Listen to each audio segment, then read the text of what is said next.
Buenos días, buenas tardes, queridos amigos, comunidad laurentina, querido Lorenzo. Vamos a iniciar una última temática en esta serie de entrevistas, Lorenzo Peña, su vida y sus proyectos. Hoy vamos a empezar con lo que es la filosofía social y política. Sabemos que Lorenzo no ha dedicado tanta atención a esta temática, pero sí está pendiente la escritura de un futuro libro sobre el bien público. Tiene publicado un texto sobre estudios republicanos en el año 2009. Eh, Bueno, quería enseñarles, no tengo a la mano, perdón. Entonces, vamos a concentrarnos en temáticas importantes de nuestros días correspondientes a la filosofía política. La filosofía política es una rama de la filosofía reciente. Podemos decir que en los programas de la licenciatura en filosofía, antes de los años 70 del siglo pasado, no constaba básicamente una asignatura que sea la de la filosofía política. Pero por supuesto, los filósofos desde la antigüedad han tratado de abordar y resolver problemas de la organización social y política desde la antigüedad. Algunos de ellos han basado su reflexión acerca de cómo debemos convivir en la ética, otros han prescindido de la ética o han acudido a la filosofía del derecho, como es por ejemplo el caso de Hobbes. Hay ciertos presupuestos en los filósofos políticos de lo que podríamos ampliamente denominar Occidente, como son, por ejemplo, la creencia, quizás rayando en dogmatismo, de la propiedad privada, el mercado libre, en alguna versión de la democracia, los derechos humanos de libertad, la primacía o el predominio de la libertad individual y algunos otros más. Son algo así como lugares comunes y por tener ese estatuto se consideran casi como intuiciones que pocos filósofos se atreven a discutir o debatir. Ese es el ambiente en el cual vivimos. Antiguamente podríamos decir que en la Edad Media había otros presupuestos que se daban por sentado, como son, por ejemplo, la fe religiosa, que podría ser cristiana o musulmana, y un régimen político monárquico. Entonces, cada época tiene sus ideas fuerza que de alguna manera delimitan el debate. El Lorenzo Peña tiene otras ideas y creo que puede hacer un gran aporte al avance de la discusión dentro de la filosofía política.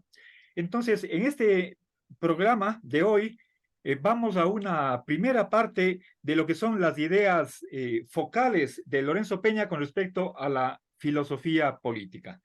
Bienvenidos, vamos a empezar. Querido Lorenzo, por favor, quisiera que tú nos cuentes en qué relación se hallan la filosofía jurídica o filosofía del derecho y la filosofía política. Tú has consagrado varias décadas, algo así como quizás unos 20 años, al estudio profundo, riguroso, sistemática de lo que es el derecho y la filosofía del derecho. Y una vez que ya has culminado satisfactoriamente esos estudios, esa investigación, por una parte con tu doctorado, con tu tesis doctoral en el 2015 y la publicación 2 años después de tu texto sobre el racionalismo jurídico.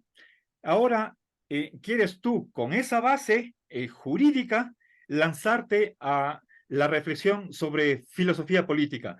¿Podrías tú, por favor, comentar cuál es esa relación entre filosofía del derecho o derecho simplemente y la reflexión sobre filosofía social y política?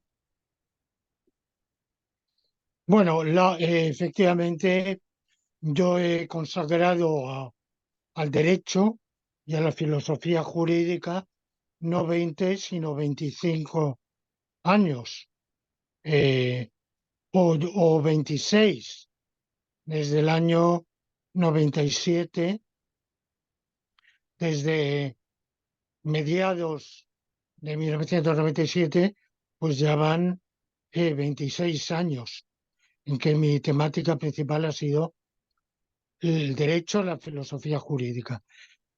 Y mi concepción de la filosofía política es la de una aplicación de la filosofía del derecho. En la lógica nomológica, que según hemos visto para mí es el eje del derecho natural y por tanto es el eje del derecho, existen dos principios esenciales que son la obligatoriedad del bien común y el principio de consecuencia jurídica. Y es que cuando es obligatorio que A implique B y de hecho se realiza A, es obligatorio B. Entonces, es obligatorio que se, si, si algo es conducente, es exigido por el bien común, se realice. Ese es un principio perpetuo, eterno. Es obligatorio y que se realice el bien común en la medida de nuestras fuerzas, posibilidades. Bien, la, la consecuencia jurídica es que tales conductas, tales acciones, tales políticas, tales formas de organización social y política, tales leyes son obligatorias en función de las dos premisas que acabo de sentar. Primero, que por la evolución de la sociedad en el momento presente, por las circunstancias históricas y sociales que concurren, esas políticas son las que vienen exigidas para la realización del bien común. Y segundo, que cuanto venga exigido para la realización del bien común es obligatorio por derecho natural. Por tanto, como consecuencia, el derecho positivo que quepa abrazar es un derecho que resulta preceptivo en virtud de esos dos supuestos del derecho natural, más el conocimiento de las circunstancias histórico-sociales en que nos encontramos. Y esto último es objeto de estudio histórico-social, de conocimiento de la realidad humana, y lo primero es conocimiento del derecho, por tanto, del derecho natural. Por tanto, del derecho natural más el conocimiento de las circunstancias histórico-sociales de la sociedad en que vivamos, se va a deducir qué política legislativa, no solo legislativa, qué constitución hemos de abrazar, qué organización hemos de abrazar, cómo hemos de concebir la sociedad, cómo ha de estar organizada esta, qué poderes políticos debe tener, qué leyes han de emanar esos poderes políticos, qué decisiones reglamentarias han de decidirse en aplicación de esas leyes y qué sentencias jurisdiccionales han de adoptarse en virtud de las leyes, de las decisiones reglamentarias, siempre bajo la orientación de la lógica nomológica y del derecho natural. Por tanto, mi visión de la filosofía política es la de que es una derivación, una aplicación, una concreción de la filosofía jurídica al mundo, a la realidad histórico-social determinada en que nos encontremos. Y por tanto, no está basada en la moral, porque ya dije que la moral para mí regía principalmente la vida privada. Está basada en el derecho y se refiere a la organización de la sociedad. Tampoco está basada en una racionalidad política sui generis, como posiblemente sucede en filósofos políticos como Habermas, como, como el propio Rawls, como Nozick. Bueno, es dudoso eh, saber si estos filósofos se fundan en una teoría ética, una teoría moral, como, como éticos, pues su aportación es bastante pobre, pero como filósofos políticos es muy importante. Ahora bien, ninguno de ellos ha desarrollado una filosofía jurídica, un derecho natural del cual hagan derivar y depender sus respectivas filosofías políticas. Ya, muchas gracias, querido Lorenzo. Avancemos a otra pregunta. Veamos en qué consiste una sociedad política. Hay varias sociedades, pero no todas son políticas. ¿En qué consistiría la sociedad política? Y también nos interesa que nos cuentes cómo crees tú que se origina dicha sociedad. Hay autores que creen que por voluntad de los individuos, no que inicialmente viven aislados unos de otros, deciden por un pacto social constituir la sociedad. Esa es en resumidas cuentas, en poquísimas palabras, la teoría del contrato social que daría origen, ¿sí? Tú no crees que así haya surgido la sociedad, sino que es la situación natural del hombre, como pensaba Aristóteles. Pero bajo qué procedimientos o en qué circunstancias existe esa sociedad que puede reclamar para sí soberanía e independencia. Bueno, vamos a ver, una sociedad política es una sociedad que abarca, esto habrá que matizarlo, pero en principio que abarca a toda la población de un territorio, que se organiza con unas autoridades, obedece a unas autoridades constituidas en ese territorio, autoridades independientes de cualesquiera otras,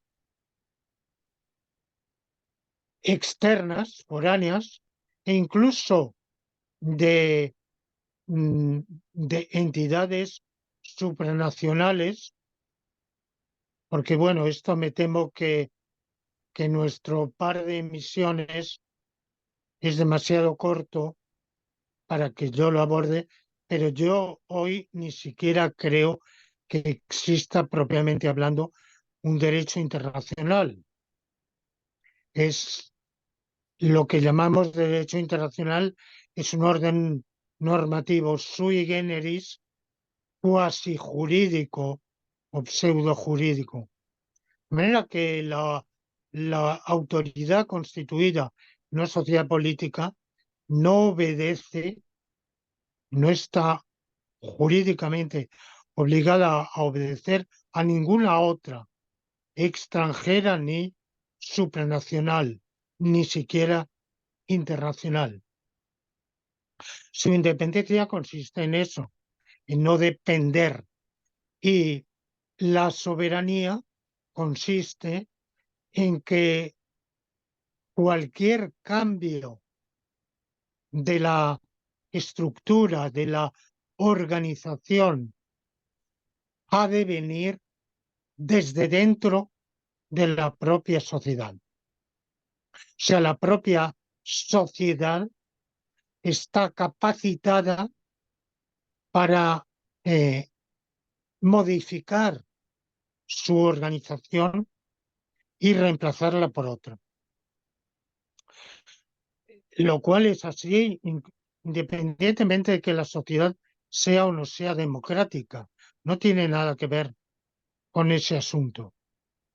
Mm, puede, puede serlo y sin embargo es un tipo de democracia.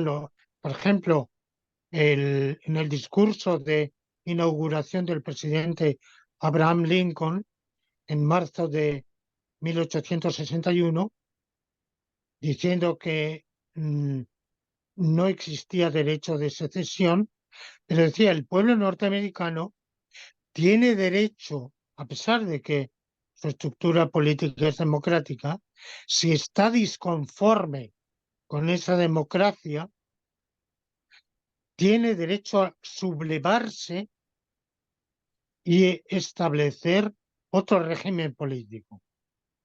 Es un ejercicio de soberanía. Bueno, ¿en qué se diferencia la sociedad política de las que no lo son? Una sociedad, ¿qué sociedades no son políticas?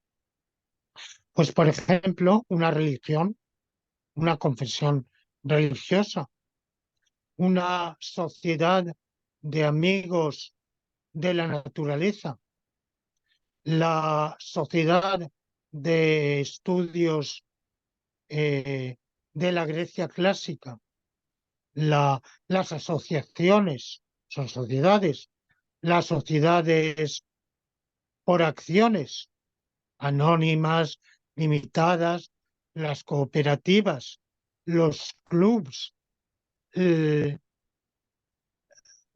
cualesquiera otras asociaciones de ese tipo.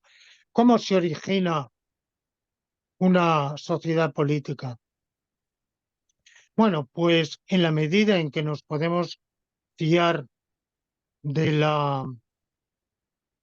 de los datos de la paleoantropología,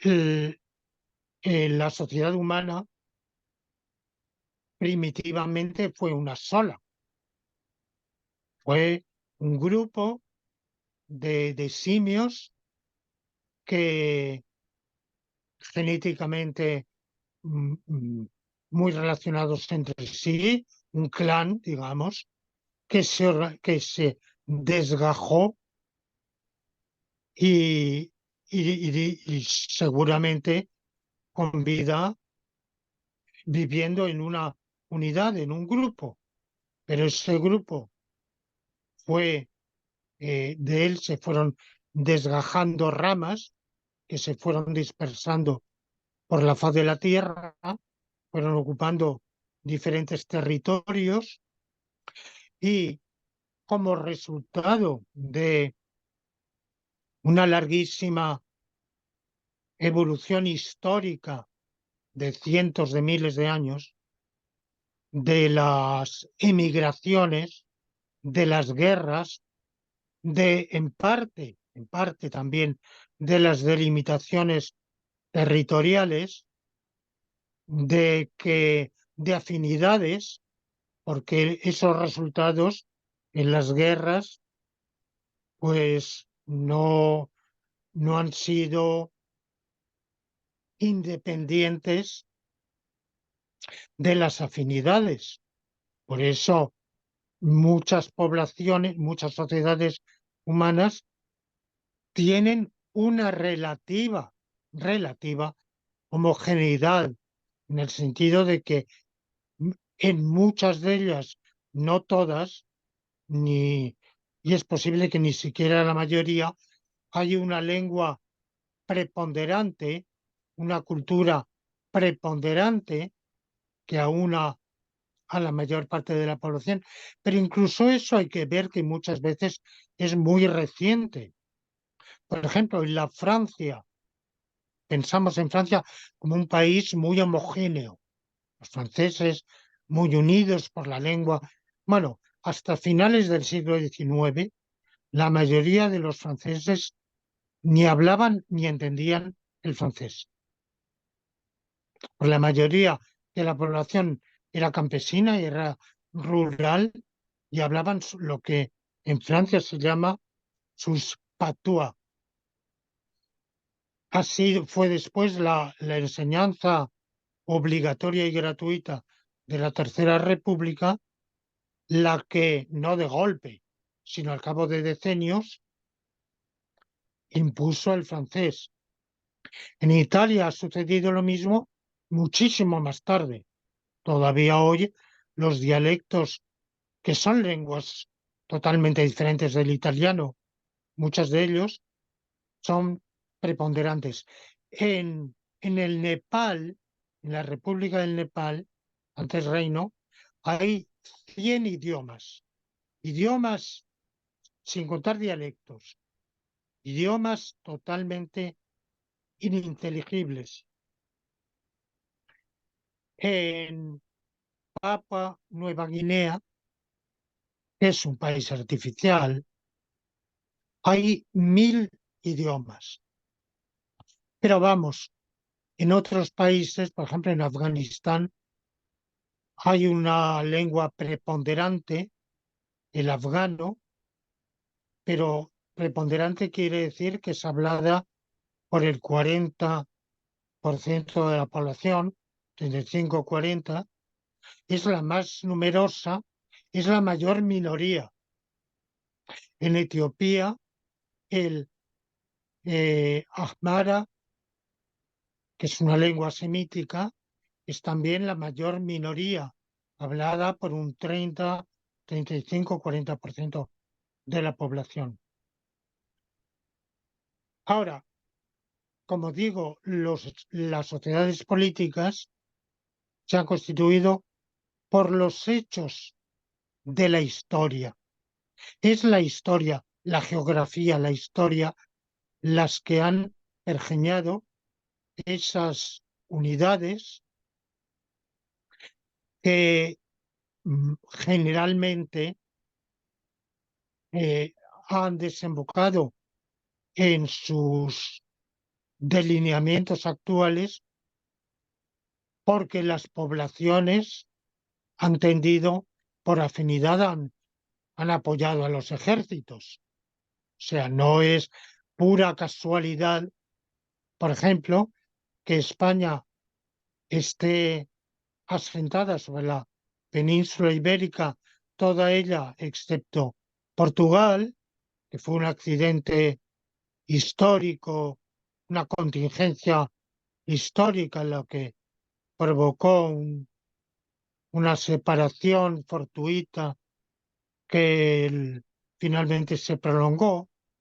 ¿Pero por qué? Bueno, pues evidentemente España forma una unidad geográfica muy delimitada. Es una península separada por los montes Pirineos de Europa, con una unidad interna no de una sola lengua, pero sí de lenguas afines, emparentadas, próximas, desde la antigüedad, ya antes de la conquista romana.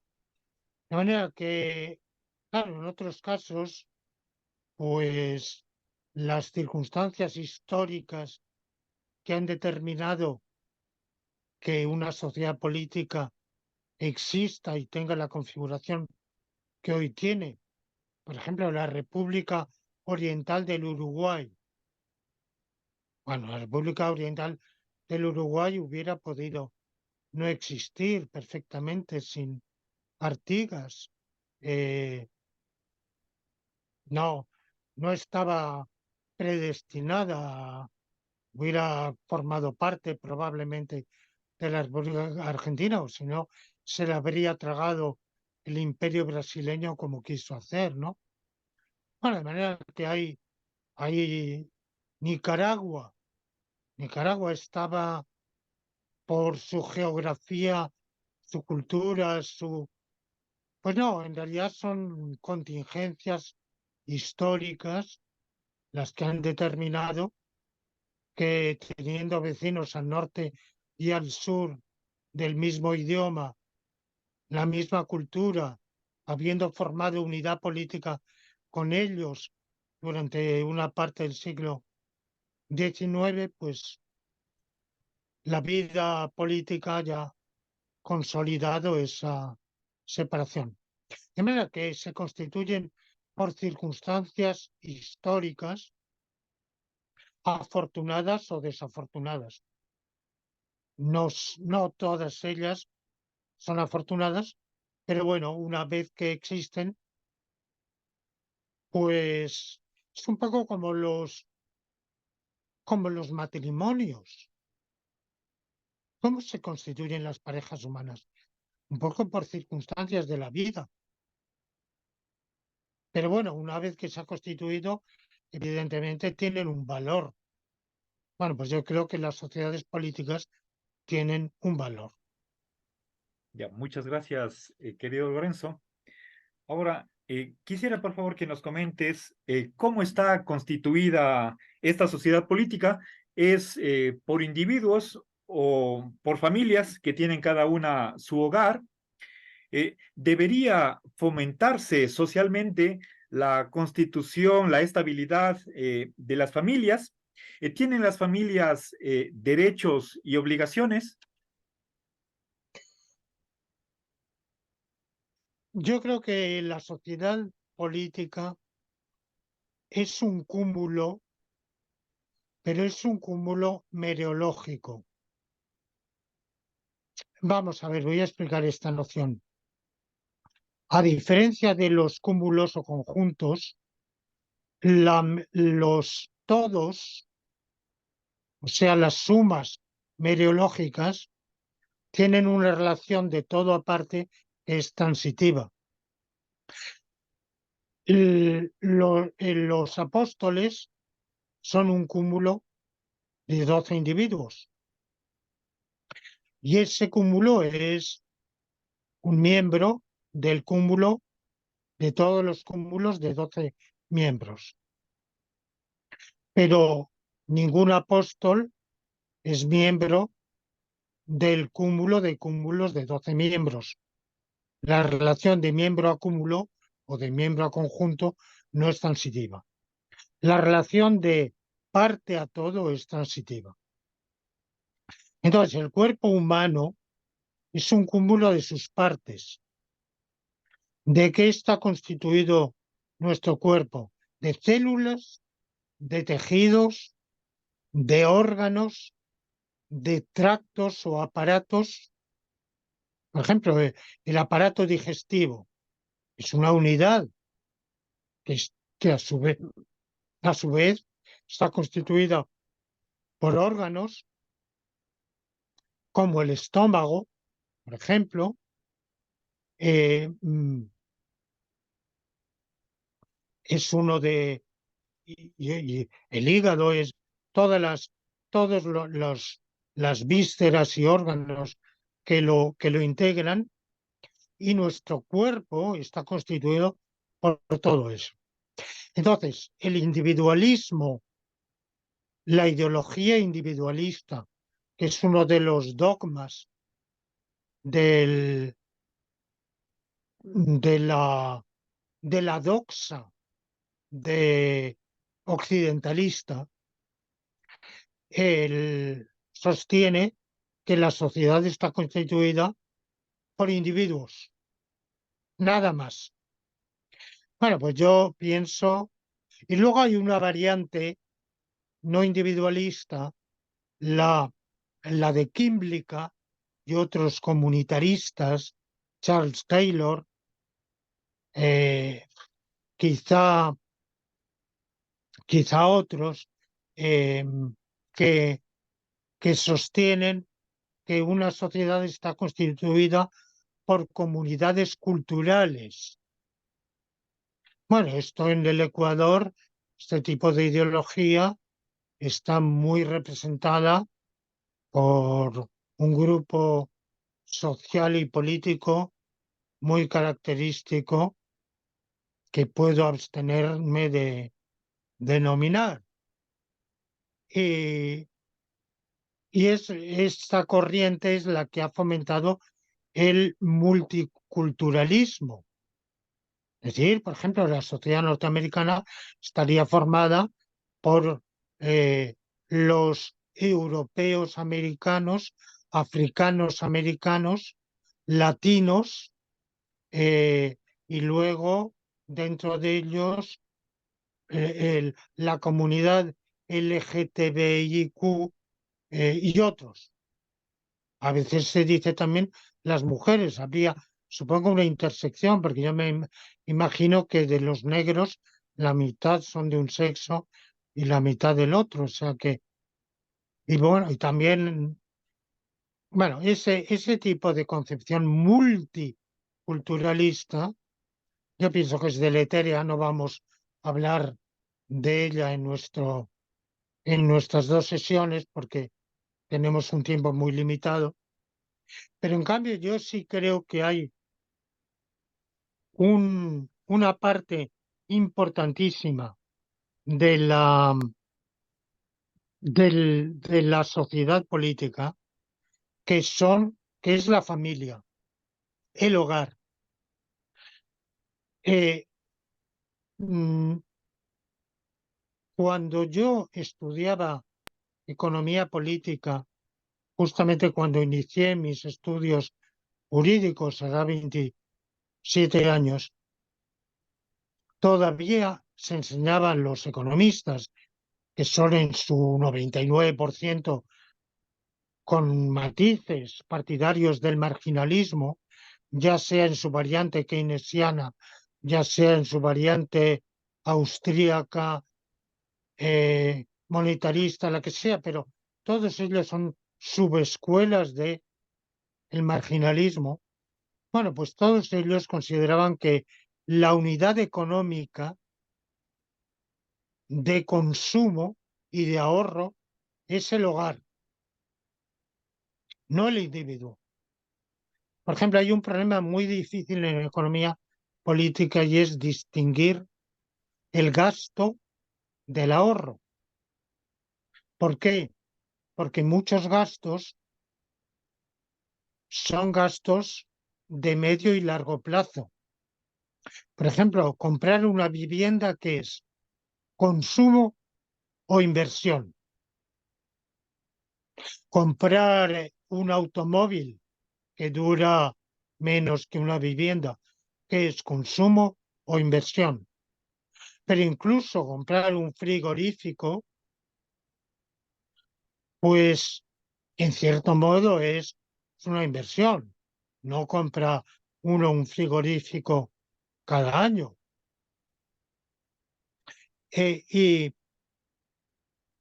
por eso, para distinguir el consumo de la inversión, había una teoría que decía había que determinar la renta disponible de las familias, de los hogares, no de los individuos. Y una teoría decía, por renta se entiende el conjunto de recursos disponibles por un hogar a lo largo de su vida, no en un año, porque uno de los problemas, por ejemplo, del impuesto a la renta es el módulo anual, cuando para muchísima gente los ingresos no se consiguen en un año. Por ejemplo, un escritor que publica una novela cada 4 o 5 años y va a recibir unos emolumentos importantes en el momento de escribirla de su editor, pues es evidente que hablar de su renta anual tiene escaso sentido, ¿no? Y bueno, muchísimas otras circunstancias, ¿no? Y entonces la unidad era el hogar. Hoy, con la disolución de las familias que se ha producido en el último cuarto de siglo, me pregunto yo hasta qué punto eso es posible. Disolución que se debe a varios factores. Uno de ellos, la propia política tributaria, al establecer el impuesto sobre la renta individual sin tener en cuenta los ingresos de las familias. Otra, la evolución cultural, la facilitación del divorcio, que casi se convierte en un incentivo al divorcio, el divorcio que en otro tiempo era un recurso excepcional y necesariamente causal, solo se podía pedir por causa justificada, demostrarla, demostrar esa causa justificada y con para el culpable con una repercusión, pero como hoy en países, no lo sé cómo está en otros países de América Latina, pero en España hoy el divorcio es ad libitum, es un repudio. En cualquier momento, sin previo aviso, cualquiera de los dos cónyuges dice, esta tarde me divorcio, o envía un SMS, un email, y dice, nos divorciamos. Y ya está, se divorciaron. Entonces, claro, la, la evolución de la cultura también, quizá la aspiración a tener, en parte impuesta por los órganos de comunicación, por el establishment, a esa paridad que ambos, como se dice ahora, géneros han de tener el mismo número de posiciones en todos los órganos. Bueno, pues eso incentiva a que no haya división del trabajo dentro del hogar, y si no hay división del trabajo, pero no porque los miembros del hogar no quieran, sino que prácticamente la cultura imperante los obliga a no tenerla. Bueno, pues eso destroza los hogares, y yo creo que las consecuencias sociales, económicas, están ahí. La pobreza, la pobreza de muchísimos solteros o, o divorciados, o sobre todo muchísimas solteras, divorciadas, repudiadas, eh, separadas, eh, los problemas que se plantean desde el punto de vista de la vivienda. Porque claro, si una parte considerable de la población viven en familias monoparentales o de individuos solos, pues hay que duplicar el número de viviendas. Eh, mm, pero no es solo eso, todo el gasto social, incluso los gastos del estado del bienestar, todo ello se multiplica, se complica, se dificulta al quebrantar el vínculo de la familia. Y luego este quebrantamiento trae otra consecuencia, es el de la disminución de la natalidad. El Japón pierde 1 millón de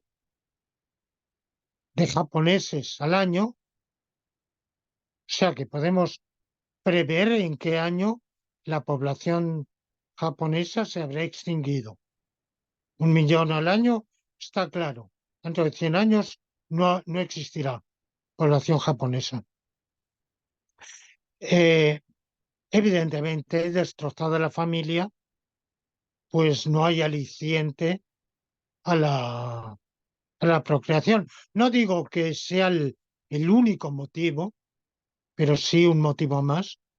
De manera que yo pienso que sí, que hay que ir totalmente contracorriente y, y restituir la cultura de la familia, de la unidad familiar, del amor y del compromiso vitalicio entre hombre y mujer.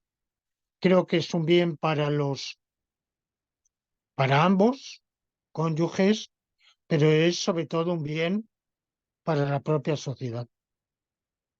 Gracias, querido Lorenzo. Ahora, conversemos acerca de quiénes son los miembros integrantes de esta sociedad política. Sabemos que está integrada por las generaciones vivientes, pero ¿qué diríamos con respecto a los niños que todavía no nacen?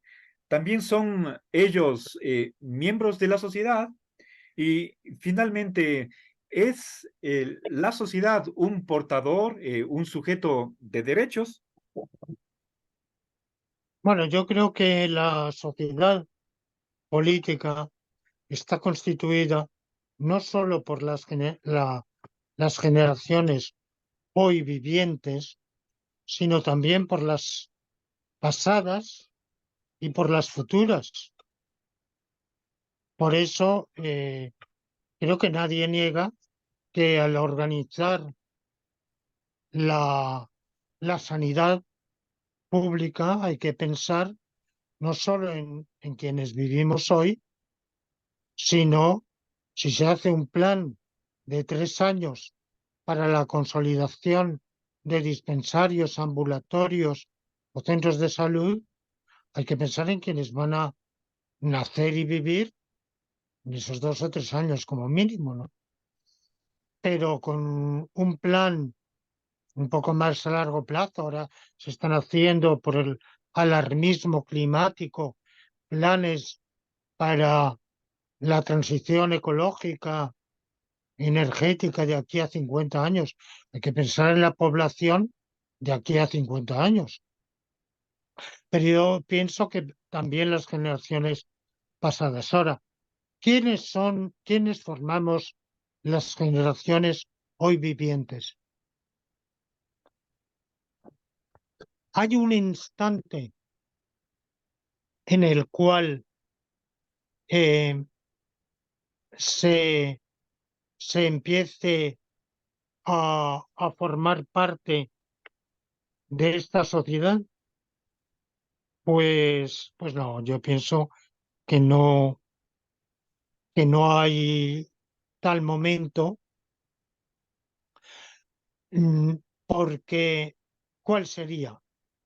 El momento del nacer, es decir, que del compromiso de solidaridad entre individuo y sociedad estaría excluido en Nasciturus, pero estaría excluido a los 8 meses de la concepción. Si nace prematuro, hoy hay medios para a los neonatos prematuros eh, mm, culminar la gestación en incubadoras.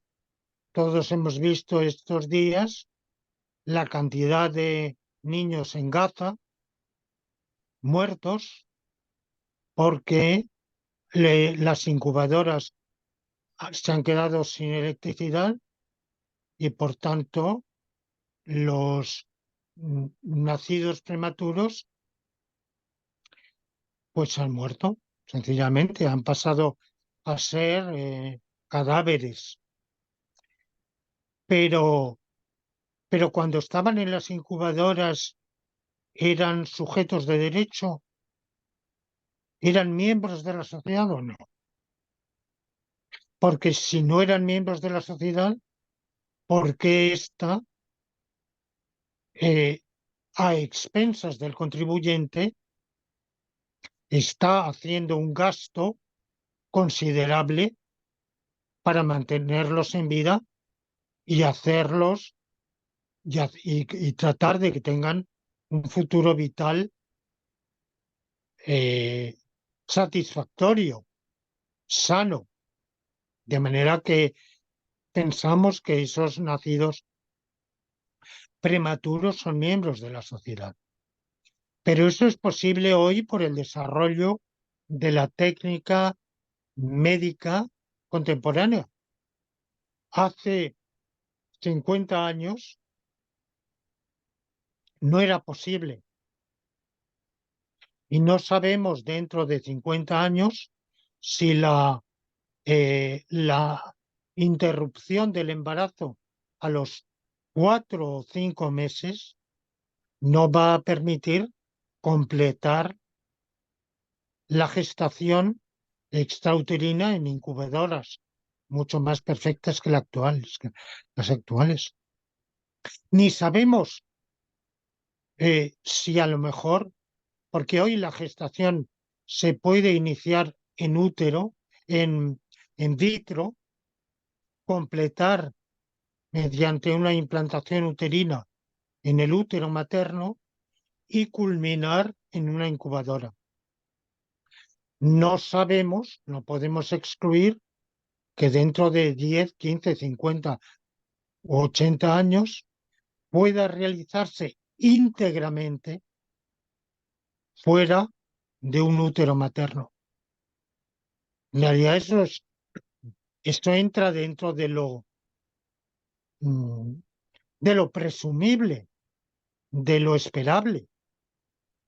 Ahora, no podemos hacer depender la pertenencia o no pertenencia a la sociedad de que se hayan desarrollado ya o no instrumentos que permitan la, en la extracción del útero del prematuro y su mantenimiento en vida en una incubadora, que como digo, si hoy es posible, quizá a los 6 o 7 meses, dentro de un año, de 10 años, podrá ser a lo mejor a los 5 o 4 meses.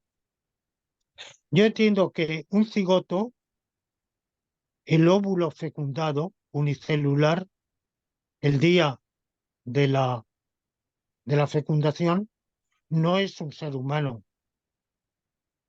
no es miembro de la sociedad.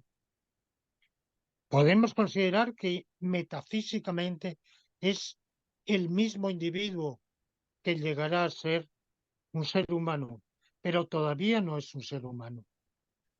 Ahora, me pregunto, un individuo, un animal que siente el criterio, recordemos el criterio de Bentham, que decía, nuestro interés, nuestra atención debe ir a todos los animales, porque quizá no piensan, quizá no son inteligentes, pero sienten dolor.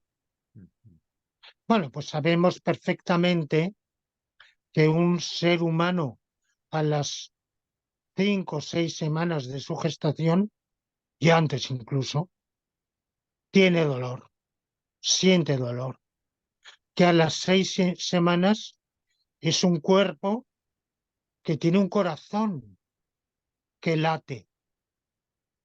Entonces, un animal, ese corazón, me pregunto, ¿es un corazón humano o no es un corazón humano? Y si, y si es un corazón humano, si es un corazón no humano, es un corazón de otra especie. O hay corazones que no sean de ninguna especie. Si es un corazón de una especie, es de la especie humana. Y el portador de un corazón humano es un ser humano y por tanto un miembro de la sociedad. Y si no lo es, ¿por qué la sociedad dedica esfuerzos a atender? Porque no solo hay medicina, dice, bueno, la medicina, la obstetricia y ginecología se hacen en beneficio de la mujer gestante. ¿Solo en beneficio de la mujer gestante o también en beneficio del nasciturus que lleva en su seno? Por tanto, yo pienso que tienen derechos, tienen deberes, pero no tienen deberes. Sí, claro que los tienen. Lo que pasa es que esos deberes son de realización futura. Como un recién nacido, puedes decir, un recién nacido, ¿qué deberes tiene? A las 3 horas, a las 24 o 48 horas de haber nacido, que no es que no tenga deberes, es que sus deberes son de realización futura. Ya es un sujeto de deberes, pero no se puede exigir hoy ningún deber porque no está todavía en capacidad de realizarlo. Y hay niños que nunca estarán en capacidad de realizarlo, porque no hay que olvidar que nacen niños eh, con tales anomalías que nunca llegarán a adquirir ni un mínimo de inteligencia, ni de, ni de razón, ni de conciencia, ni de... Cuando dice la Declaración Universal de los Derechos Humanos que todos los seres humanos están dotados de conciencia y razón, no es verdad. Muchos no. Muchos no. Yo he conocido casos en que no, que han, por una malformación grave del nacimiento, no la han adquirido. Y por supuesto, luego están los casos de demencia, de decrepitud senil grave, de mm, los casos de coma, es decir, que quien está en coma, sobre todo en coma profundo, no está teniendo conciencia ni razón, pues es decir, en ese rato no tiene deberes. Sí, es un sujeto de derechos y deberes, pero evidentemente no le vas a exigir nada cuando no puede, no está en condiciones de cumplir ningún deber, pero sí está en condiciones de disfrutar de derechos. Bueno, pues esta es mi visión sobre este punto que también, como ves, va a contracorriente. Me temo que todo lo que digo, punto por punto, todo ello va a contracorriente y y me doy cuenta de que es difícil que nadie, bueno, que abunden los que estén de acuerdo con esta filosofía política, unos por una razón y otros por otra. Muchas gracias, querido Lorenzo. Avanzando hacia uno de los problemas centrales de la preocupación de la filosofía política, eh, planteémonos la pregunta de cómo debería estar organizada la sociedad política para que pueda cumplir su bien, que es el bien común. Tenemos básicamente dos opciones. Por un lado, el aceptar la propiedad privada, el mercado libre, y por otra parte, creer que la propiedad privada no es un derecho humano, por lo tanto, todo se posee en común, y la economía planificada.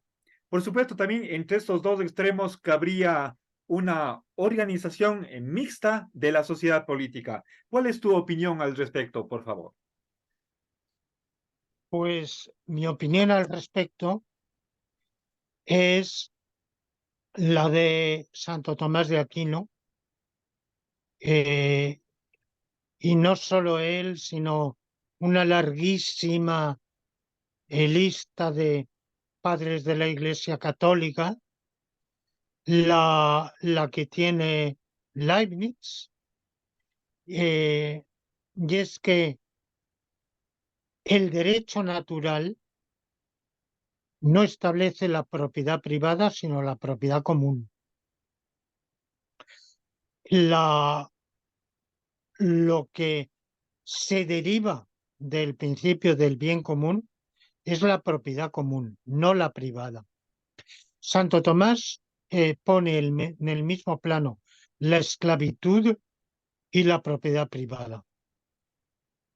Él dice, hay dos instituciones que están establecidas, ninguna de las cuales se corresponde con lo que se deriva de del principio del bien común de derecho natural, que son propiedad privada y esclavitud, que él asocia estrechamente. Entonces, él hace un malabarismo para sostener que aunque no son de derecho natural, son compatibles con el derecho natural en tanto en cuanto del axioma del derecho natural, el bien común, se deduce que no haya propiedad privada, pero se deduce a través de una cadena de razonamientos, y esa cadena de razonamientos no es, no se impone por derecho natural a los hombres, dada la debilidad de la razón humana. Es lo que él llama la mutabilidad de la ley natural.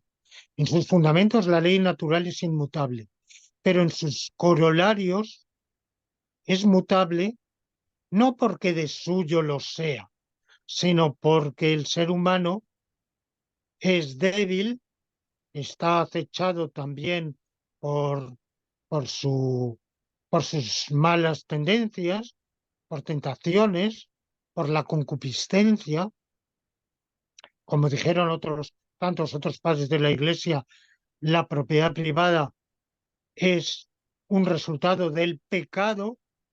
En ese sentido, son antecesores de la opinión de Rousseau y, y por tanto, la propiedad privada eh, de suyo impondría el derecho natural.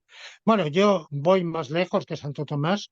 No creo que, creo que los corolarios de de la ley natural son también de derecho natural y que no, la propiedad privada es no sólo surgida al margen del derecho natural, sino contra él. Mm, y por otro lado, eso requeriría un desarrollo argumentativo mayor. Ninguna justificación de la propiedad privada es convincente. La más socorrida es la de Locke, que dice cada uno tiene derecho a tener como propiedad suya aquella tierra. Él se refiere primero a la propiedad de un terreno, aquella tierra que él haya labrado porque ha mezclado su sudor, su trabajo con esa tierra, poniendo cierta condición que es que deje a salvo tierra igual o mejor para los demás, lo cual plantea un problema que sucede cuando el último llega y ya no deja tierra para el siguiente. Entonces él no cumple esa condición, el penúltimo tampoco, el antepenúltimo tampoco, el ante, y así ninguno. Pero bueno, al margen de eso, como dijo Nozick, criticando ese argumento, si yo arrojo el contenido de una lata de jugo de tomate al mar, he mezclado el mar con mi jugo de tomate y no por ello soy dueño del mar. Ahora, la propiedad privada es una cosa, la posesión es otra.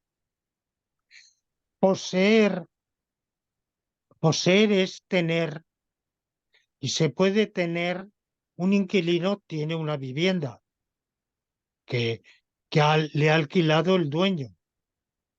Si tú tienes una vivienda con varios cuartos y uno de los cuartos lo tienes asignado a un hijo, ese hijo tiene la posesión de su cuarto y puede decir, este es mi cuarto, esta es mi habitación, y tiene una posesión legítima.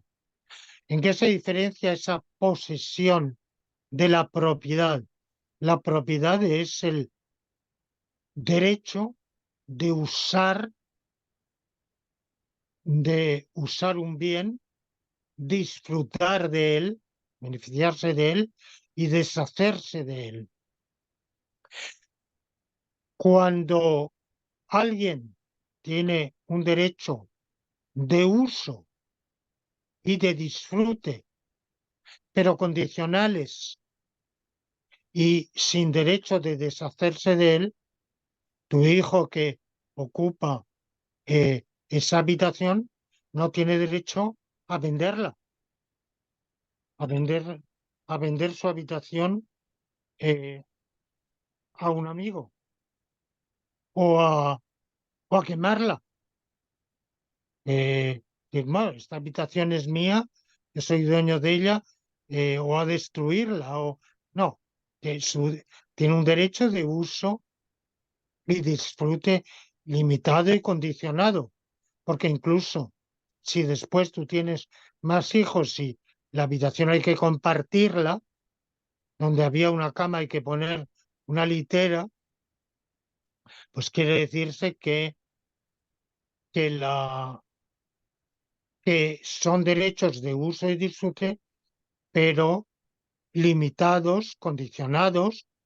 Bueno, pues la sociedad de propiedad común no tiene por qué ser una propiedad en la cual no haya posesión privada, pero es una posesión que, por ejemplo, las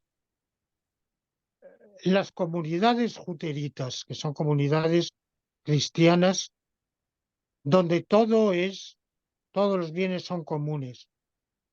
Sin embargo, hay viviendas individuales, vamos, viviendas familiares, por supuesto, pero no son de propiedad. O sea que si la comunidad necesita esa vivienda y necesita desplazar a esa familia a otra vivienda por la razón que sea, pues como no es suya, de manera que con respecto a la propiedad privada, esto es lo que puedo decir, se ha argumentado que las sociedades con propiedad pública han fracasado.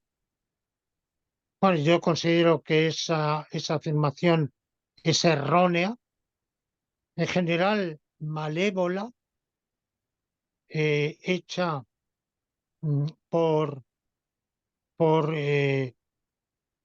individuos que manipulan, por propagandistas que manipulan malévola mente y falazmente a la opinión pública,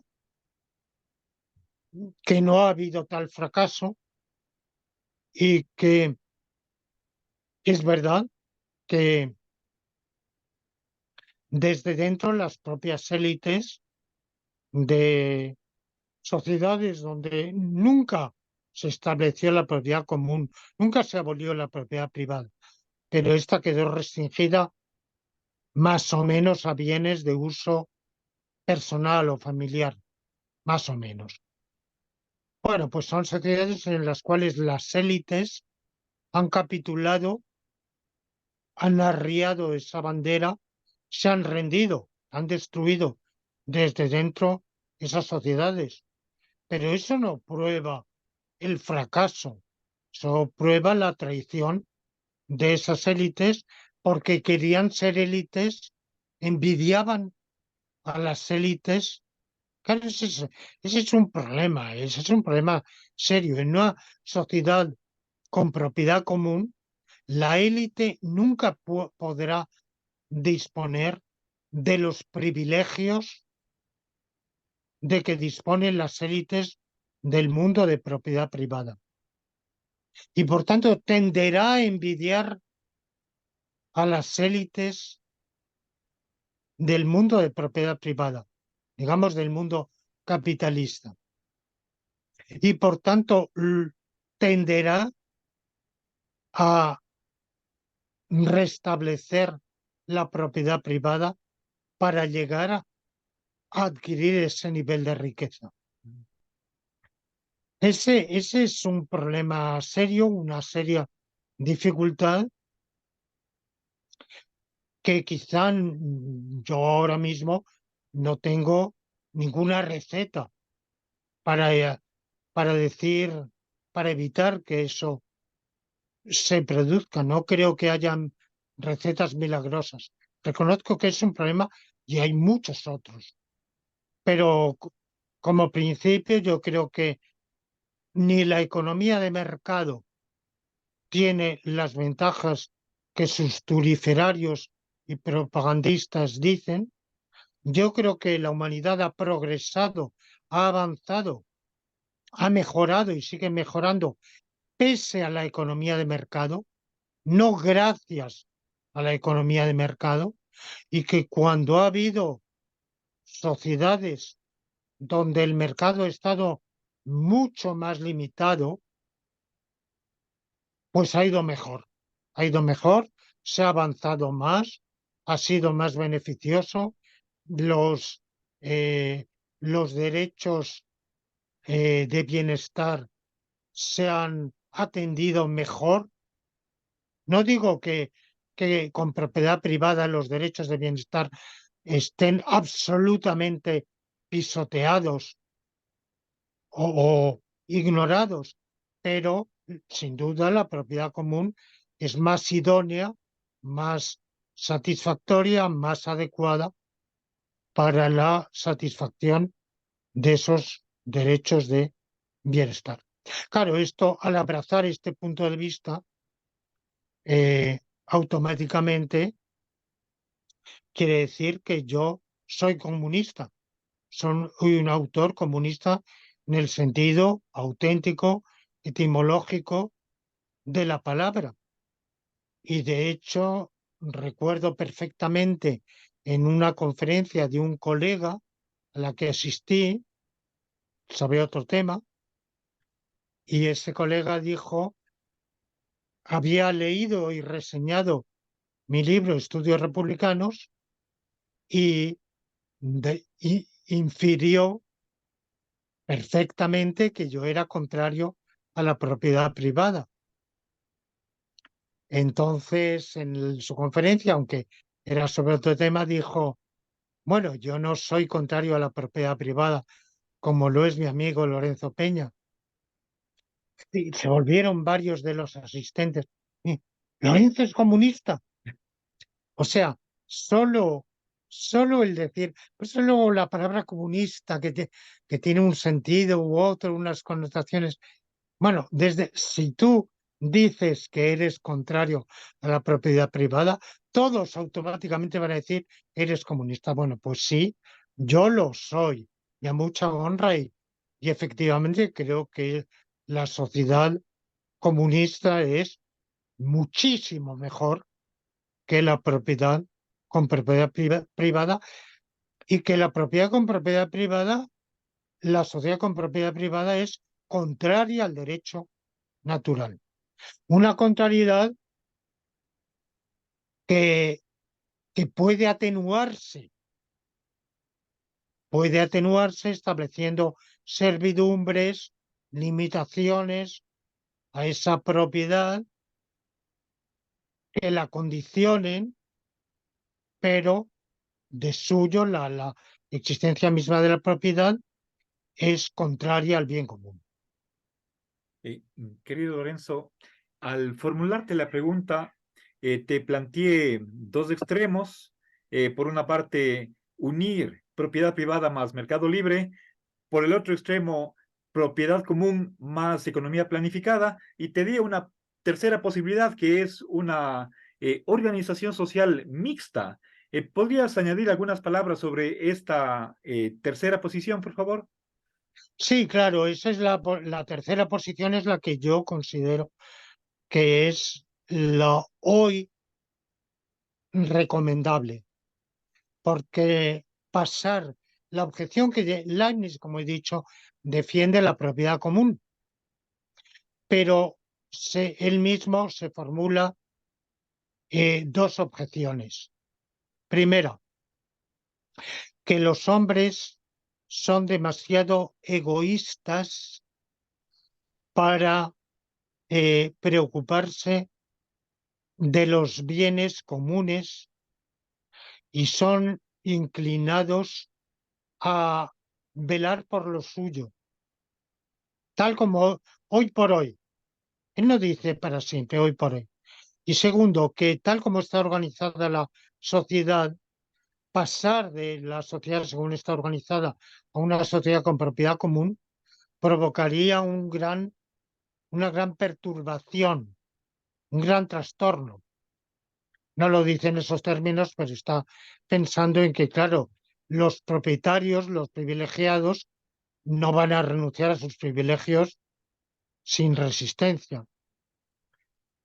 Y dice, bueno, la propiedad común está muy bien, por ejemplo, en comunidades religiosas en el interior, porque en ellas se puede conseguir un mayor, una mayor elevación de espíritu comunitario, un menor egoísmo, menor concupiscencia, y por el otro lado, pues un modo de organización que vele adecuadamente por los bienes comunes.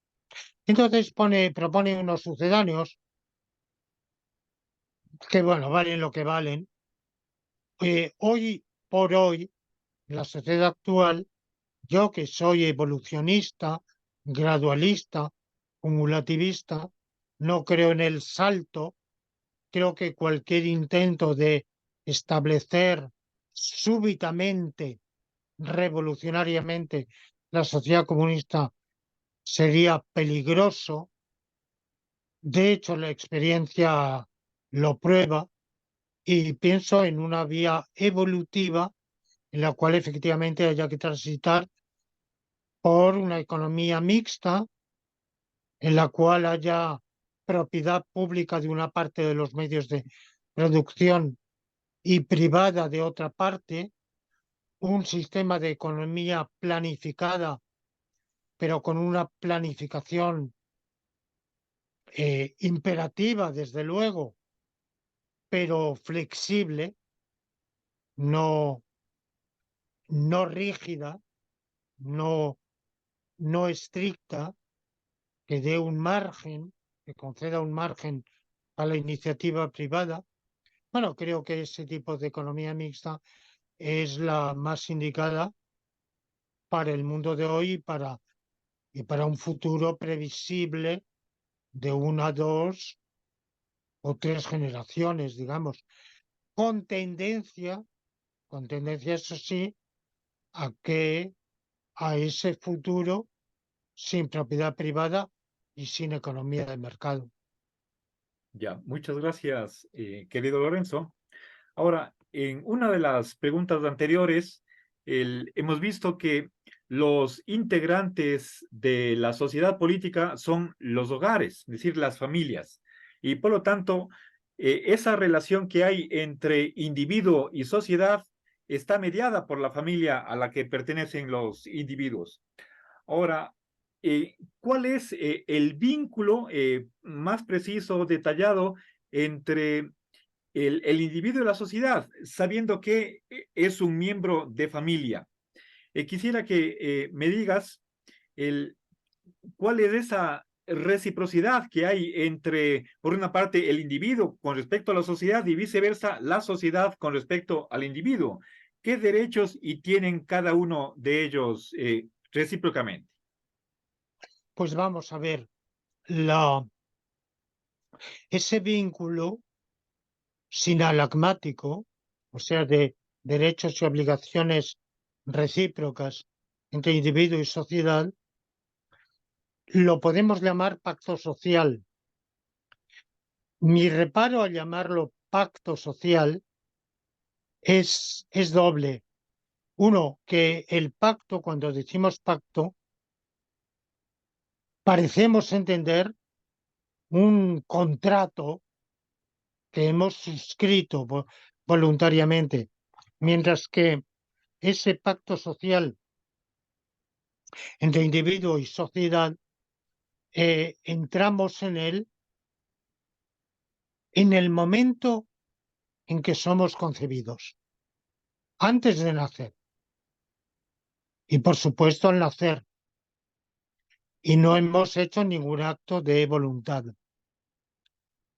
Y por otro lado, no es un acuerdo que, que establezcan entre sí los individuos, sino que es un vínculo recíproco entre el individuo por un lado y la sociedad por el otro, por el cual el individuo debe su propia existencia, su propia vida a la sociedad, porque claro, sí, hemos sido engendrados por nuestro padre y nuestra madre, pero nuestro padre y nuestra madre no se hubieran podido unir si no hubieran vivido en una sociedad buena o mala, bien o mal organizada, favorable o desfavorable, a lo mejor en condiciones atroces, pero así todo, solo la sociedad ha posibilitado esa unión, ese, ese coito que ha dado lugar a nuestra existencia. Solo la gestación solo ha sido posible porque nuestra madre nos ha llevado en su seno viviendo en una sociedad, más aún cuando existen atenciones como en la sociedad actual de obstetricia y ginecología que han coadyuvado a, ese, a esa gestación. Debemos, debemos el nacimiento a la comadrona, al, a la- al entorno en el cual hayamos nacido, eh, a, la, a todas a todos los seres humanos que han estado en torno y a la sociedad en la cual hemos ido creciendo, aprendiendo, sabiendo y desarrollando nuestra personalidad. Muchos creen que ellos son self-made, como se dice en inglés, que se han hecho a sí mismos.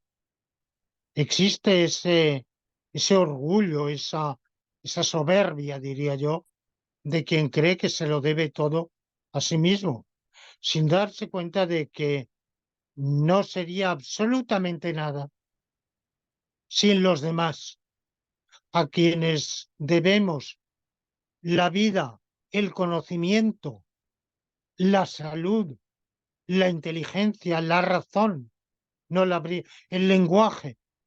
Habríamos inventado nosotros solos un individuo que hubiera existido aislado, que hubiera surgido aislado en un planeta y por milagrosamente vivido sin comunicar con otros, habría desarrollado el lenguaje, habría desarrollado escritura, habría aprendido nada.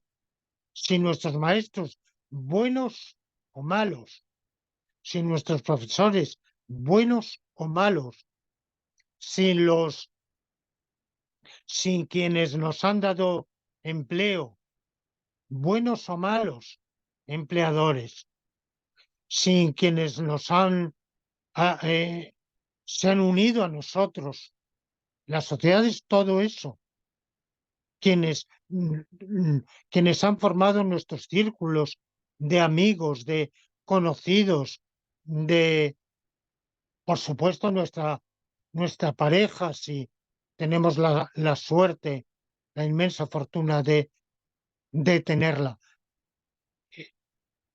Todo eso constituye la sociedad.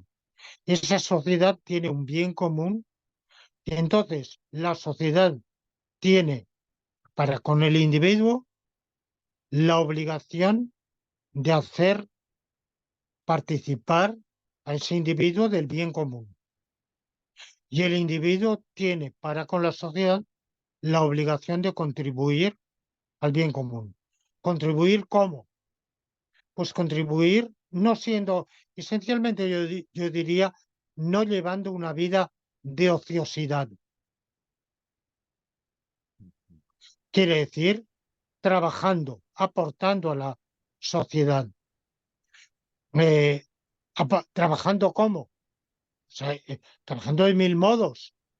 Un empresario emprendiendo, un trabajador por cuenta ajena desarrollando ese trabajo por cuenta ajena, un estudiante estudiando y preparándose para el día de mañana trabajar en beneficio de la sociedad, un ama de casa trabajando para el bien del hogar, de los suyos, que indirectamente es el de un ama de casa o un amo de casa, porque puede ser de cualquiera de los dos sexos.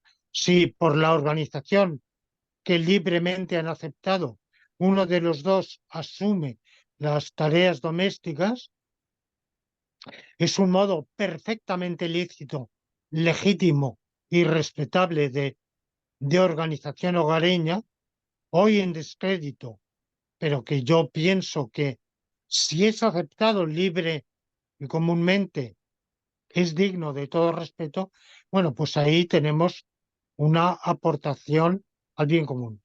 Y hay quien piensa, cuando se habla de aportar al bien común, en los impuestos, los tributos.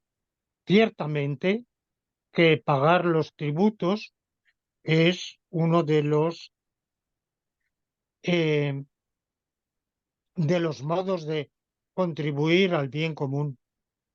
Sin embargo, es secundario, no es el más importante, que reprocha mucho, por ejemplo, a ciertos empresarios el que se llevan su dinero a paraísos fiscales, a Panamá, a las Islas Caimán, a las Bermudas, a Singapur y otra serie de paraísos fiscales.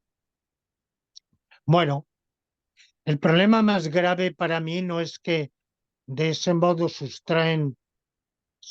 sustraen al impuesto, a la tributación. El problema más grave para la sociedad es que es la fuga de capitales. Ese capital que tendrían que estar invirtiendo en las fuerzas productivas del propio país, lo están sustrayendo y lo están dedicando a fines especulativos que en definitiva van a beneficiar a otras sociedades, pero no a la sociedad de la cual son miembros. Ya, muchas gracias, querido Lorenzo. Ahora, hablemos un poco sobre la relación entre dos pares de valores, un par de valores, el bien común y la igualdad. Seguramente la igualdad es un corolario, podríamos decir, un valor que se deriva del bien común. Creo que una desigualdad excesiva es opuesta a lo que exige o requiere el bien común, pero eh, tampoco podemos, si bien igualdad implica una reducción o quizás en el límite extremo la eliminación de la desigualdad, eh, ¿qué desigualdades podrían tolerarse o limitarse en aras de que principalmente la sociedad tenga esa conciencia de una pertenencia común a una sociedad, una solidaridad y ese sentimiento de tener armonía entre los miembros? Anteriormente estábamos hablando de una envidia, si es que se ve que solo una pequeña élite tiene privilegios y otros carecen de ellos, entonces ahí estaríamos fomentando la separación, la desunión. ¿Qué opinas tú al respecto, por favor? Bueno, pues opino dos cosas. Primero, la igualdad, en primer lugar, es un presupuesto mismo de la noción de comunidad. Bien común, que el fin de la sociedad sea el bien común, quiere decir que es el bien compartido por del cual nadie está excluido. Y por tanto, de entrada, igual derecho a participar del bien común tienen todos. Igual obligación de contribuir al bien común tienen todos. Tenemos todo. Es esa igualdad de partida. Ahora, distingamos entre el igual derecho a beneficiarse del bien común y un derecho a beneficiarse igualmente del bien común. Es decir, todos tenemos el mismo derecho a participar del bien común, pero no tenemos derecho a la misma participación del bien común. La mismidad o igualdad tiene alcance amplio, no alcance estrecho en la participación. Esto lo vemos perfectamente si escribimos la fórmula. Igual derecho a participar del bien común, pero no derecho a igualmente participar del bien común o derecho a participar igualmente del bien común. ¿Por qué no? Porque eso depende de las necesidades del bien común. Cuando, a menos que se demuestre lo contrario, todos tenemos derecho a la misma participación, pero muchas veces se demuestra lo contrario. Por ejemplo, si todos, imaginemos que todos los sueldos son iguales.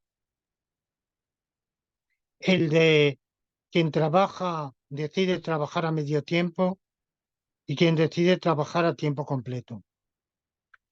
Entre quien decide tomarse permisos no más a menudo y quien no lo hace. Quien decide jubilarse antes y quien sigue trabajando más tiempo. El de quienes rinden más en el trabajo y quienes rinden menos. Entre quienes están más dispuestos a sacrificar al trabajo ciertas horas de ocio y quienes no. Todos igual. Bueno, ¿qué pasaría? Pues está claro lo que pasaría.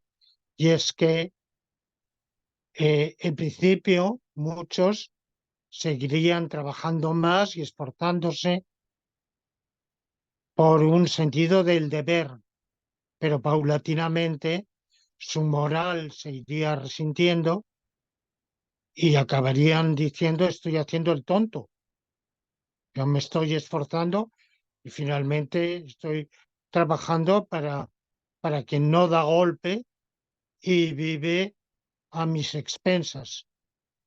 Lo mismo si remuneramos igual el trabajo del ingeniero que ha logrado hacer una contribución importantísima para la construcción de un puente, de un acueducto, de un puerto, gracias a eh, 10 años de estudios dificilísimos y de un esfuerzo ímprobo que ha demostrado superando exámenes, concursos, oposiciones de una enorme dureza, y el de quien empezó la carrera, pero se rajó, como se dice en España,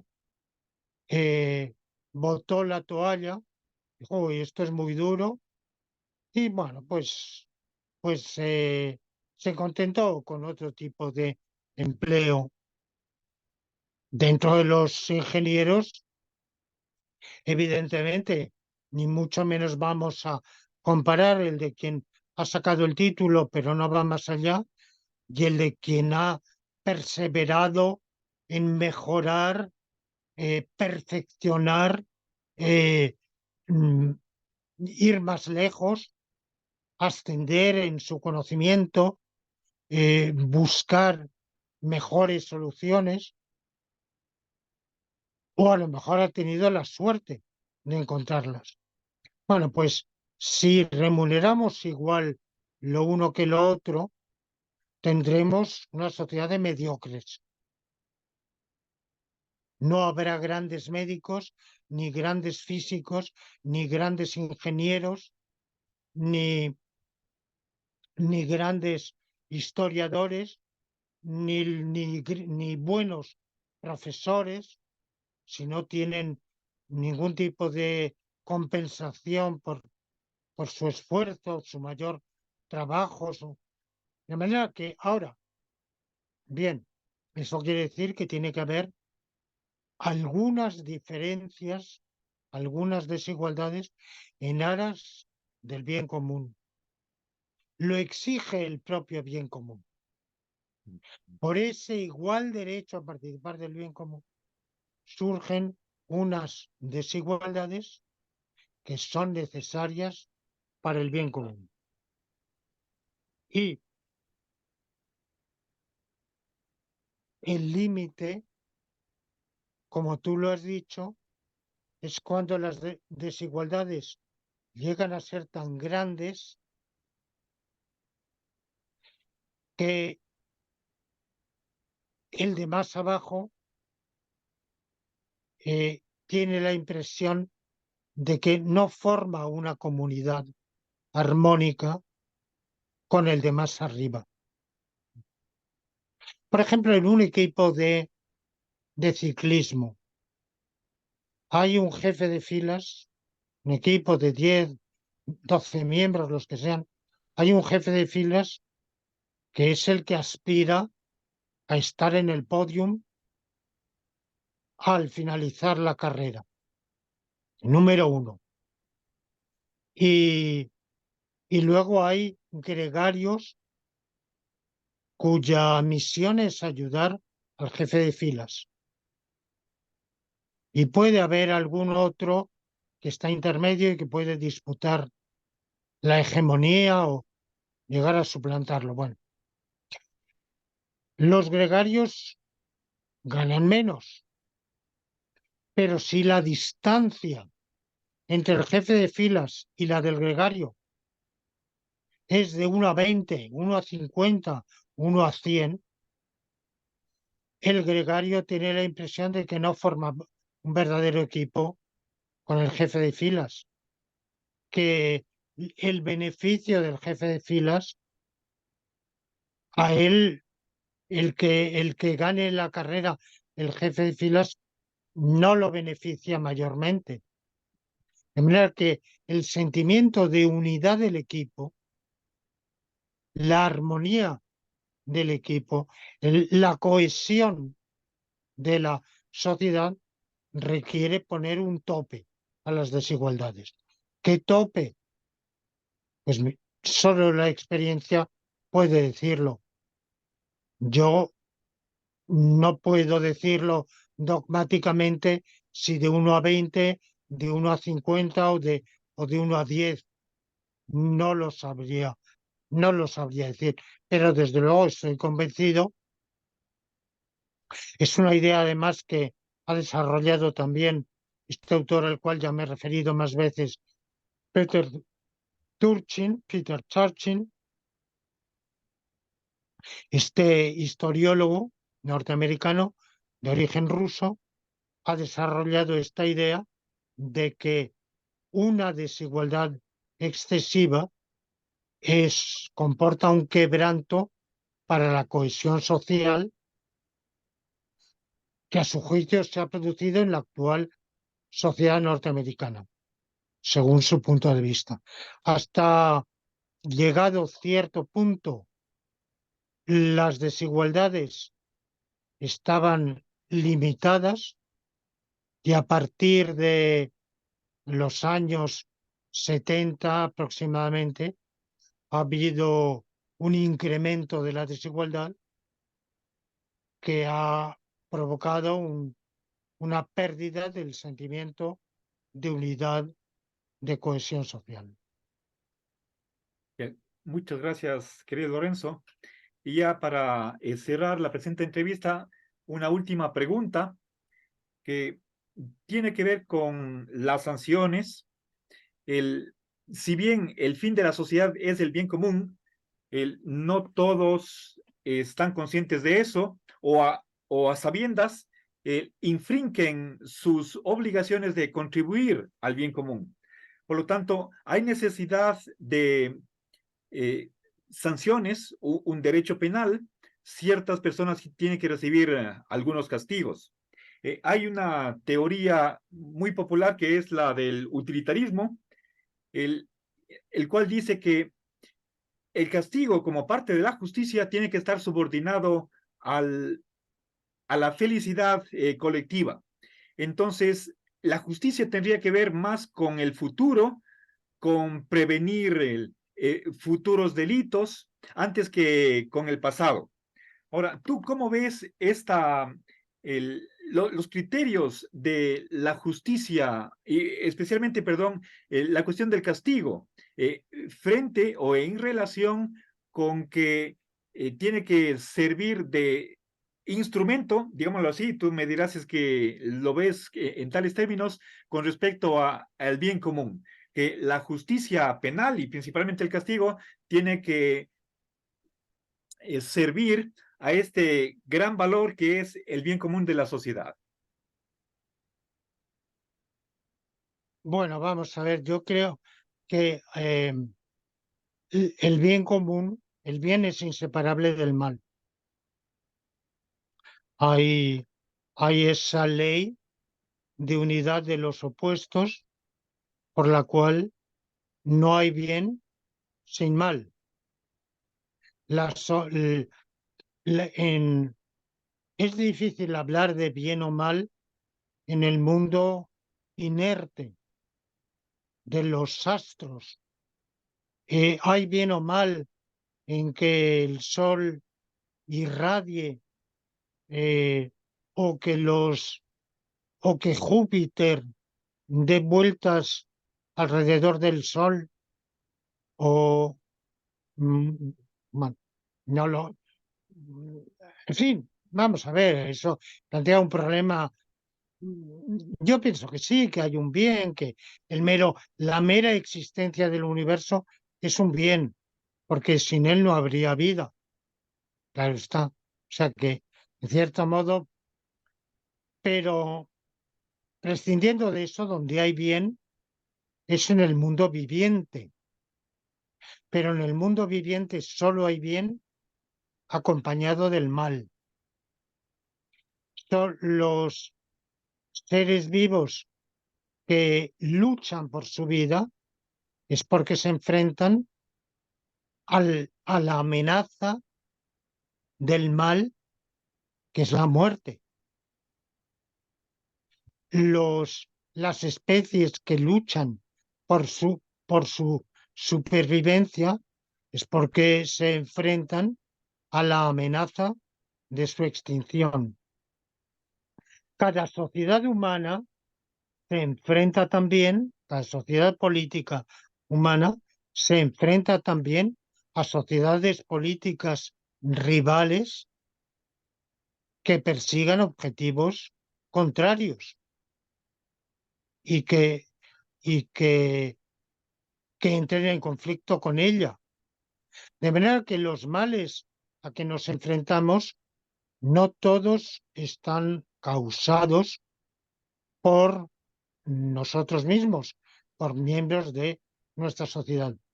Para hacer frente a esos males hace falta sacrificios. ¿Cómo distribuir esos sacrificios? Bueno, pues justamente según criterios idóneos para el bien común. Por ejemplo, hablaba de un sacrificio si nos enfrentamos a una agresión foránea, hay que llevar a cabo una guerra defensiva justa y establecer la conscripción. Bueno, pues ¿con qué criterio? Un criterio racional, igualitario, no arbitrario y discriminante, porque un criterio arbitrario y discriminante sería contrario al bien común. Por ejemplo, no decir, pues los que hayan nacido bajo el signo Sagitario, Leo y Virgo, esos están sujetos a conscripción. Y los de Piscis no. Eso sería, o los que hayan nacido en la primera quincena del mes están respectivos, están sujetos. Y los de la segunda excluidos. O cualquier otra división arbitraria. O, bueno, ahora, no sería arbitrario decir los varones están sujetos y las féminas no lo están, porque hay razones anatómico-fisiológicas que hacen razonable esa discriminación. Por tanto, la discriminación de los la distribución de los sacrificios tiene que ser adecuada al fin que es el bien común. Enfrentarse a los males que nos acechen, que nos amenacen. Lo mismo, evidentemente, pagar un impuesto es un mal, porque todos los que pagamos un tributo, pues estaríamos mejor si no lo pagáramos. Pero hay que pagarlo porque la autoridad necesita unos recursos para atender a los servicios públicos de los cuales se ocupa. Una distribución de esos tributos que se haga con arreglo a criterios racionales es una distribución adecuada al bien común. Una que sea arbitraria es contraria al bien común.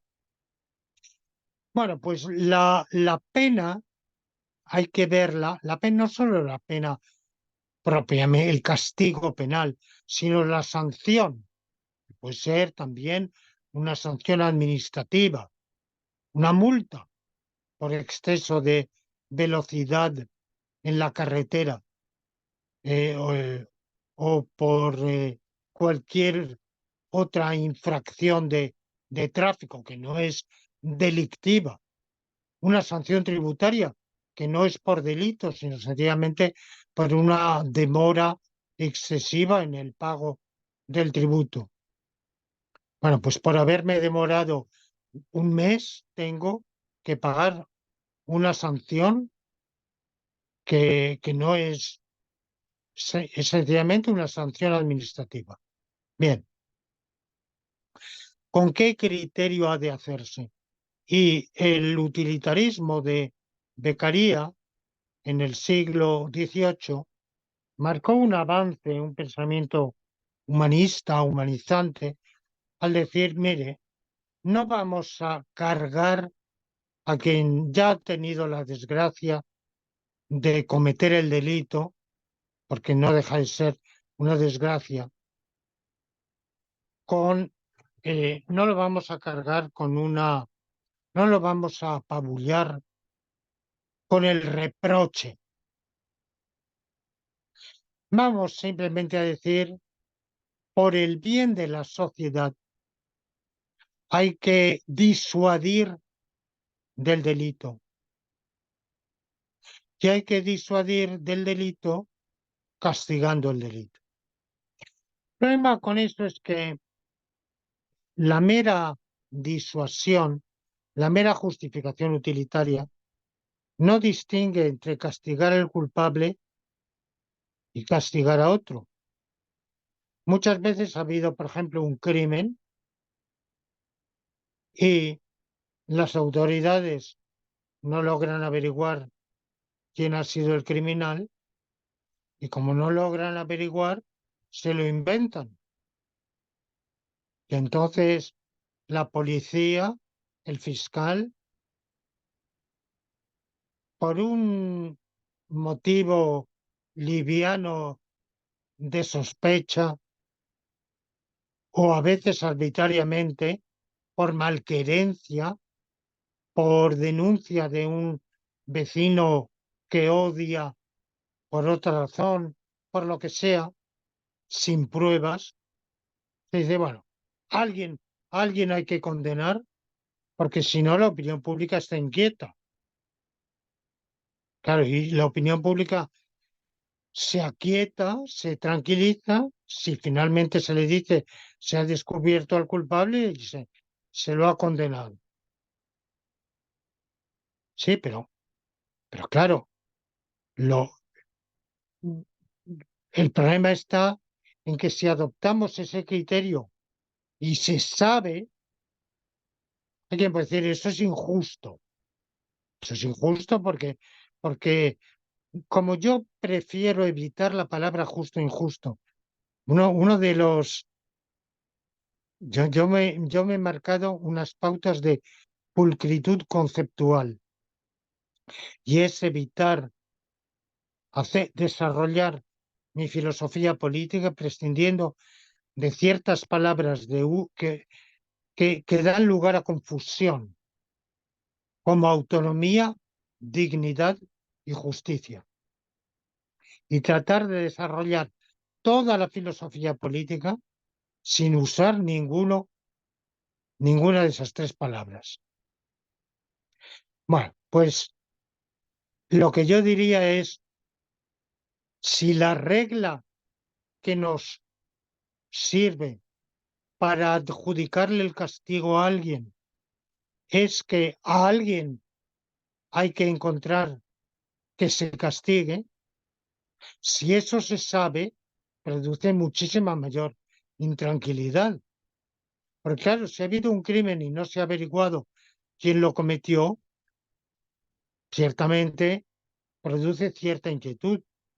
Pero si yo sé que cuando haya un crimen se le echará la culpa a falta de encontrar al verdadero agente causante, a alguien por sospechas o por delaciones, estoy permanentemente sometido a ese peligro y por tanto me veo acechado a un peligro muchísimo más grave.